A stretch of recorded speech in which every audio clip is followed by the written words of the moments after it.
Assalamualaikum warahmatullahi wabarakatuh. Bismillahirrahmanirrahim. Alhamdulillahirabbil alamin. Wa bihi nasta'inu ala umuri dunya waddin. Wassalatu wassalamu ala asyrofil anbiya'i wal mursalin wa ala alihi wa sahbihi ajma'in. Amma ba'du. Yang saya banggakan sekalian dari SMA Negeri 1 Rowokle, berjumpa kembali dengan saya Abbas Watoni.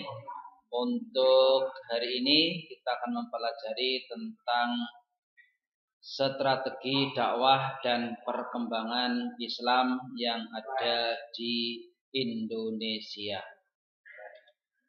Baik, sebelum kita masuk pada materi, perlu dipahami bersama di sini bahwa nanti untuk materi sejarah perkembangan Islam di Indonesia nanti ada hasil belajar.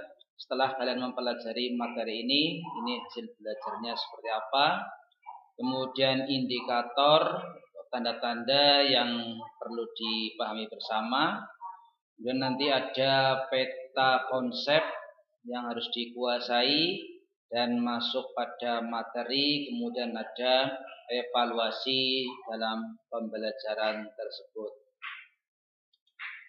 Anak-anak sekalian yang saya banggakan, untuk hasil belajar dalam pembelajaran ini nanti hasilnya yang diharapkan adalah kalian dapat menganalisis dan mengevaluasi strategi dakwah dan perkembangan Islam di Indonesia.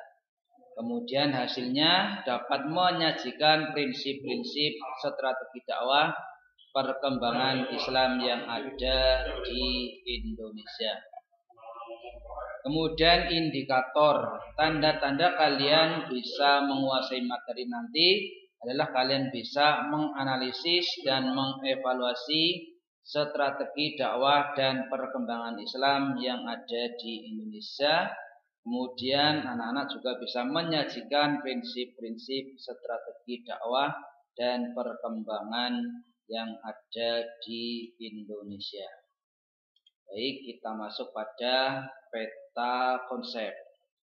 Kita perhatikan bersama yang akan kita bahas untuk materi ini adalah menganalisis perkembangan Islam di Indonesia.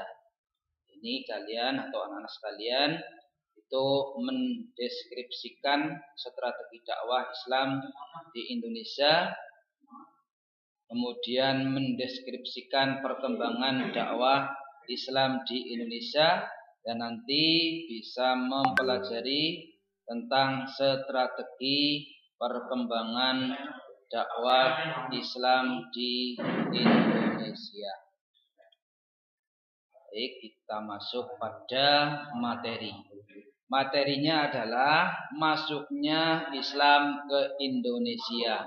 Yang pertama, Islam masuk ke Indonesia pada abad pertama Hijriah atau abad ke-8 Masehi.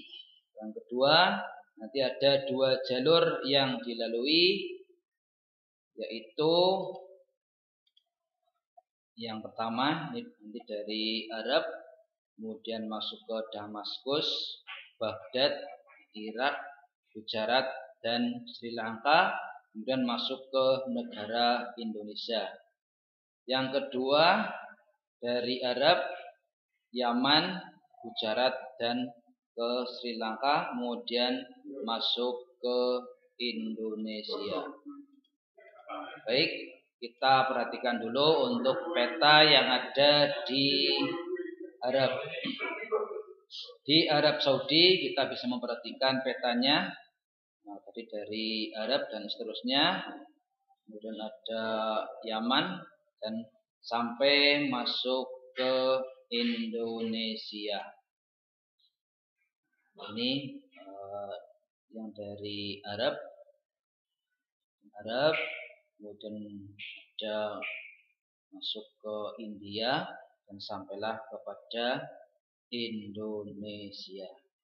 Setelah masuk di Indonesia, kita bisa memperhatikan ini jalurnya. masuk ke Samudra Pasai, kemudian kita jalur-jalur ini Gresik di Pulau Jawa dan akan menyebar ke belahan Indonesia atau ke kepulauan yang ada di Indonesia. Anak sekalian yang saya banggakan, kemudian hal-hal yang menyebabkan Islam mudah berkembang di Indonesia. Yang pertama, adanya dorongan kewajiban setiap muslim, para ulama itu untuk berdakwah. Jadi setiap manusia Islam, orang Islam itu mempunyai kewajiban untuk mendakwahkan agamanya. Kemudian yang kedua, kesungguhan hati dan keuletan dari para ulama, para juru dakwah atau dai dan mubalik untuk menyampaikan ajaran Islam. Yang ketiga, persyaratan masuk Islam itu sangat mudah sekali, yaitu hanya dengan mengucapkan 2 kalimat syahadat. Yang keempat, dalam ajaran Islam itu tidak ada diskriminasi dan tidak ada sistem kasta, sehingga Islam mudah diterima oleh masyarakat waktu itu. Kemudian peran para raja yang telah masuk Islam ini juga memudahkan Islam berkembang di Indonesia. Kemudian perkembangan Islam di Indonesia. Yang pertama, di Pulau Sumatera.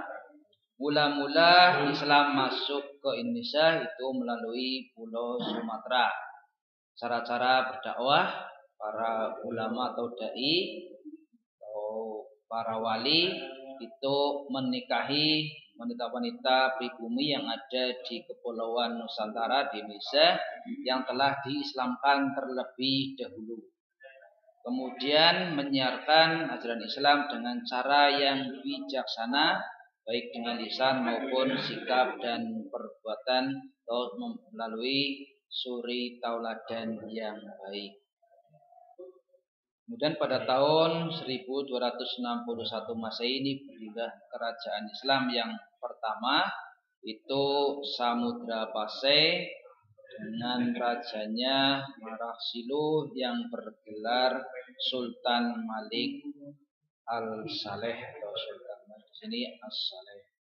Kemudian Samudra Pasai ini dikenal dengan sebutan Serambi Mekah. Baik, kemudian